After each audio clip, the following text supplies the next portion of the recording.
Christine Pitawanich with your weekly recap. We'll be catching you up on some of the biggest stories of the week. We'll talk about the legal battle over federal food assistance and how local businesses and groups are jumping into action.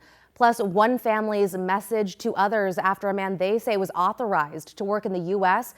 was detained by immigration authorities. And a Vancouver woman's unique opportunity to take part in the 2026 Winter Olympics, but not as an athlete. Let's get right to our top story, though. On Friday, 2 federal judges ordered the Trump administration to fund SNAP benefits during the government shutdown. Both said $6 billion in contingency funds can be used to supplement the program. The administration was also ordered to review what other money is available to keep the program up and running during the shutdown. Attorneys for the federal government argued they could not pay for SNAP because of the shutdown. That funding freeze would have gone into effect Saturday. More than 40 million Americans rely on SNAP, including roughly 750,000 Oregonians. It's still unclear when SNAP cards will be reloaded now that judges have weighed in. And on Thursday, we got a closer look at how Old Town's Blanchet House prepared for a potential cutoff. Inside the kitchen, volunteers serve up homeless people and low-income families 3 free meals a day, 6 days a week. They're on track to serve 36,000 meals this month. That is about 6,000 more than last October, and they're getting ready for a surge in demand. We're bracing for lines that are really going to strain our ability to make sure everybody gets a plate. People are having trouble. People are in need, and I've got free time, so why not be here, you know? Blanchet House is also adding tables to its cafe and continuing to accept donations and, of course, help from volunteers. Local businesses also stepped up when they heard that people might lose their SNAP benefits. Catherine Cook has that story. It would be pretty easy to just kind of look the other way. In Southeast Portland's Montevilla neighborhood. It's like, well, this isn't affecting me, or it's not affecting my neighbors. That's not how Michael Cora sees things. When he learned people who use SNAP benefits would stop receiving them November 1st, it stung. My wife and I were just sitting there talking before I left for work one morning, and she's almost in tears, just kind of like, this is so upsetting. I can't believe this is happening, and it was just like, we got to do something. Cora owns Montevilla Brew Works. On Thursday, from 3 until 9, he's holding a fundraiser. 2 non-perishable food items will get customers $1 off their first pint. Donations will go to Mainspring Community Pantry in Northeast Portland. Executive Director Kyle Urban says if the shutdown continues, they won't have enough food for the people they serve. A lot of our seniors, especially, that are on a very fixed income and rely on food stamps every single month. So, yeah, they are absolutely scared. On Southeast Belmont, Astra is giving away 100 vegan Thanksgiving meals for 2 for those who've lost SNAP benefits. In an Instagram post, they expressed anger and frustration over what's happening and their love for Portland. Many other businesses are doing the same. Starting November 1st, Heretic Coffee here in Southeast Portland will offer free breakfast every day for those losing SNAP benefits. For those who aren't struggling financially, Heretic is accepting donations to cover the cost of SNAP breakfasts. They plan on serving them until benefits are reinstated. This is Portland. We're just doing our part. Not looking the other way. It really does affect everybody. In Southeast Portland, Catherine Cook, KGW News. And several businesses have stepped up to collect donations, fundraise, even give out free meals to people who might be impacted by the loss of SNAP benefits. For a full list, text the word SNAP to the number on your screen, 503-226-5088. You can also text us names of businesses to add. Meantime, the trial over the deployment of National Guard troops to Portland was expected to wrap up Friday. On Thursday, we heard testimony from the Deputy Regional Director of the Federal Protective Service. That agency protects the South Portland ICE facility. He testified Portland police is not providing necessary help because of sanctuary laws and that agents are exhausted. Police previously said they would not help with immigration enforcement, but will enforce laws and make arrests as necessary. A Willamette University law professor said the timeline of events is key to the case. I think we're going to have a lot of testimony about what happened on the ground in front of Portland ICE in June, July, and August. Because one of the arguments that both sides have engaged in is, what time period do we look at in determining whether we need the National Guard? The state of Oregon, California, and the city of Portland are suing the Trump administration and want a permanent injunction, arguing the president overstepped his authority by deploying National Guard troops. The federal government argues troops are needed because out-of-town support from other federal law enforcement agencies is not sustainable. Family, friends, and elected officials gathered in Hillsboro this week to demand the release of a man federal agents detained earlier this month. Victor Cruz's family says he has a valid work permit and deferred action status. Celine Stevens has the story. This administration is working hard to divide us, painting immigrants as animals, lying and saying they're only detaining criminals, but we have seen that's not true. That's Atsiri Cruz, the daughter of Victor Cruz, who was detained by federal agents on October 14th. KGW spoke with his family soon after, learning that Cruz had a work permit and presented agents with it, but that didn't matter. The ICE agents said, your work permit, it doesn't matter. So they just tossed it to the side, and it was like a kidnapping. They're just disappearing people. According to family friend Aaron Palmer, that work permit is valid through 2029. Cruz also had a pending U visa and a deferred action status, which means he's authorized to be in the United States for the duration of that period, according to the Department of Homeland Security's website. Victor's detention is unjust. Cruz's family says he does not have a criminal background. He had a bond hearing Tuesday, but was denied. The judge ruled that if she had jurisdiction, she would have granted a $3,000 bond, the lowest that they've seen. However, the judge ruled she didn't have jurisdiction, thus no bond was granted. I reached out to ICE and DHS, specifically asking if Cruz had a protected status and a valid work permit. I also tried to validate the family's claim that agents admitted they were looking for someone else with the same name who did have a criminal background. DHS responded without answering any of the questions, instead providing a statement that reads in part that, quote, the United States is offering illegal aliens $1,000 and a free flight to self-deport now. It went on to say that if people don't take the offer to return legally, they will be arrested and deported without a chance to return. Palmer sharing words from Cruz himself after he called her Wednesday morning from the Northwest ICE Processing Center in Tacoma. So many people have green cards and have been in America for years. They are sad and they don't understand. They are not criminals. Thank you for caring about us. I hope to see you very soon. Celine Stevens, KGW News.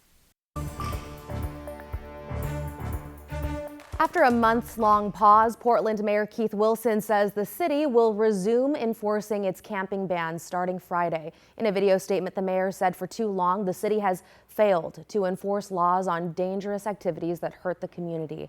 He clarified camping violations included blocking sidewalks, setting fires, or dumping trash.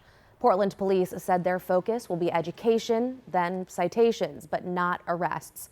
City leaders and courts will lean toward connecting people with help and services rather than fines or penalties.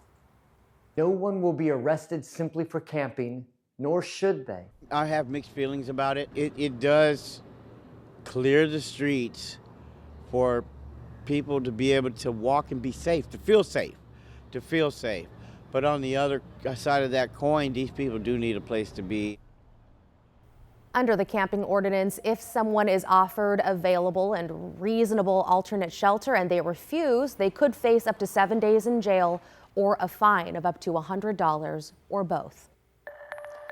The father of a Lincoln County toddler who disappeared and was found dead is now being charged with child neglect. 2-year-old Dane Paulson went missing from his home in Siletz in March, sparking a massive 10-day search. His body was later found in the Siletz River. At the time, investigators said there was no foul play, but new court documents say Dane's father, Aaron Paulson, left him unattended long enough to put his safety at risk. Paulson is set to make his first court appearance next week. If you live in Northeast Portland's Alameda neighborhood, the Oregon Department of Fish and Wildlife wants you to keep an eye out for coyotes. Investigators say one grabbed a 9-year-old by the foot while they were playing outside. Thankfully, the child escaped, but the coyote chased after them and was only scared off when the father yelled at it. The child was taken to the hospital with minor injuries. ODFW is reminding people to watch out for their young children when they play outside.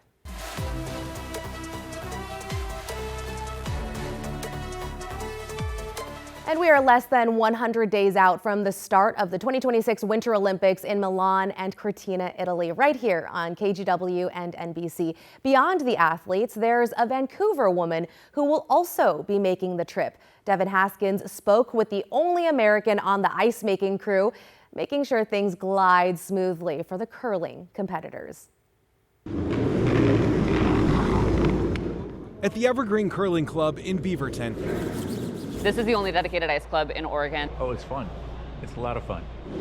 The Wednesday morning curling league gets a few games in. Yeah. Yeah! That was fantastic. I love takeout shots. We are having a great time. From one end to the other is just a stone's throw away. Each shot based on precision and accuracy. That was a good one, yeah. But of course, like any field of play, this frozen playing surface itself needs to be in top shape. These are our pebble cans. Enter Lauren Rich. It's a big part of preparing the ice for a curling match. Using a wand with very specific sized holes. The bigger the number, the smaller the holes. Ice makers like Lauren spray tiny droplets of very purified water on the ice, which freeze on contact. The bumps, or pebbles, help the stones glide across the ice. You're good at this. I practice. Now we can scrape. Now we can just take off the pebble that we just put down. Scraping, or nipping, as it's called, helps flatten the pebbles to create a uniform height. One thing that we're always watching is how the snow is building up on the blade. If it's even all the way across, that means we have a really good pebble. That means our pad is flat and that our blade is flat. All of these things need to be flat and even throughout the course of the event. It is a very meticulous job, and like throwing a stone, is based on precision and accuracy. But you need that pebble to be even, otherwise you can get waves in the ice and then the pebble will break down over the course of a game, so then we'll scrape that all off and start all over. Yeah, so my background is in physics and optics. 7 years ago, the former research engineer just wanted to watch curling in 2018 during the Winter Olympics. And to learn more about the sport, she went to her local curling club. So I signed up for Learn to Curl and I went and I tried curling and here I am. 7 years later. Yeah, I bit down hard. She's not only switched careers. Yeah. My full-time job is USA Curling, yeah. But is now headed to Italy. My phone rang one day and the head ice technician for World Curling called and he was like, hey, so we have this thing called the Olympics. Do you want to go? A pinch me moment. Yeah. That she'll remember forever. I get to go to the Olympics.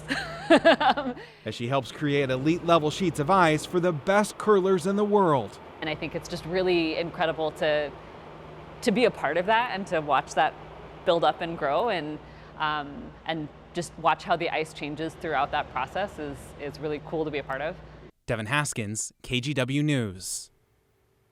Now a heads up, starting Friday, nearly 700,000 Northwest Natural customers will see their rates rise more than 5%. The utility says that increase will pay for upgrades, distribution improvements, and a meter modernization program. This comes as a new Oregon state law limits rate hikes to every 3 years, bans increases from November through March, and requires utilities to explain household charges. And to some difficult news as well. Wells Fargo announced it's laying off nearly 500 local employees in the coming weeks. The layoffs will impact workers at locations in Portland, Salem, and Hillsboro. The company also plans to permanently close its offices in Hillsboro and Salem by the end of the year. According to a series of notices filed with the state, Wells Fargo will offer impacted employees severance benefits based on years of service and continued health care coverage for an unspecified amount of time. In an update, 5 years in the making now, a statue of Abraham Lincoln that's stood in Portland for nearly a century before being torn down is making a comeback. The statue stood on the South Park blocks from 1927 until protesters toppled it in October of 2020. After a year of restoration work, it is scheduled to be reinstalled early next year. These monuments mean different things to different community members, and above all, what folks really want is more conversation and engagement with history. The statues of Theodore Roosevelt and George Washington will also be restored beginning early 2026. The Lincoln statue will have some new signage, providing more context about the 16th president's role in American history. Now here's a look at your weather. Halloween in Portland on a Friday. I'm meteorologist Rod Hill. Well, yes, it looks like it will be a steady rain here in the Rose City this evening for the trick-or-treat hours of what, 6, 7, ending before 9 o'clock. The question we have as forecasters is, do we get lucky and it's kind of a light rain, or does the rain get heavier and heavier as we progress through the evening hours? And that's probably the most likely scenario. This morning, we're already seeing the clouds push inland from the storm front. The main rain band is offshore, but radar has been indicating just a touch of some light rain already up around Astoria and Long Beach and even inland into some areas of southwest Washington. I do want to touch on the wind. So this is this evening. Well, this is 9 p.m., but it's about the same at 7 and 8. Still an east wind coming out of the Columbia and then south winds racing up the valley. This shows wind speeds generally not more than 15, but maybe a little breezier than that if you're getting that east wind out of the gorge. And then south winds, not a problem, but noticeable, 15 to 25 mile per hour wind gusts along the coast. Now, there is some concern for stronger winds tomorrow. This is Saturday at 10:30. The front that's driving all of this comes in about midday tomorrow. So out ahead of the front, 10:30 Saturday morning, south gusts 40 to 45 racing up the coast, south winds gusting to about 30 coming up the valley. Not strong enough for advisories or warnings, but definitely strong enough to catch your attention and be noticeable, right? And then when the front passes later in the day Saturday, all of the winds will start to calm down. So here's our Futurecast movie. I mentioned already a touch of some light moisture up around Astoria, the mouth of the Columbia River. This shows at 3 o'clock the main rain band now pushing inland to the north coast. It shows at 6 o'clock the main rain band starting to move into Portland. But here's the catch. I absolutely believe that there will be light rain falling out ahead of the main rain band that's being shown here. So hence, steady rain right from the get-go for our trick-or-treaters. And a reminder, the dark green, the yellow, that's good moderate rain. The orange colors are really heavy rain coming down. So this shows that, yeah, the rain will probably pick up and get heavier as we go through the trick-or-treat time. This is 9 o'clock. Now the ghosts and goblins, the little ones, are back home. The rain continues overnight. So folks out and about at Halloween parties, going to get caught in some heavy rain bands at times, and the winds will be starting to pick up as well. Now here's Saturday afternoon at 2 o'clock. I still think this could be a little slower than what this indicates, but if this is right, the main front comes through by noon, the rain out ahead of it, and then tomorrow afternoon quickly just breaks into some scattered showers and the winds will start to fade. There you saw some scattered showers moving through. There may or may not be an early morning shower Sunday. Otherwise, Sunday looks all dry to start, and then later in the day, we're looking at some increasing cloud cover. So how much rain? Well, the weather model says from what comes in later today through tomorrow, through Saturday, anything from 1 to over 2 inches in Lincoln City along the central coast, and from Salem northward an inch or more. Now, I will share with you, there are weather models that show as little in Portland as about 65 1/100ths to about 7/10ths of an inch of rain as we go through some live cameras for you. Temperatures will generally be in the 50s statewide today. And then here's Portland's 7-day forecast showing the mainly dry Sunday.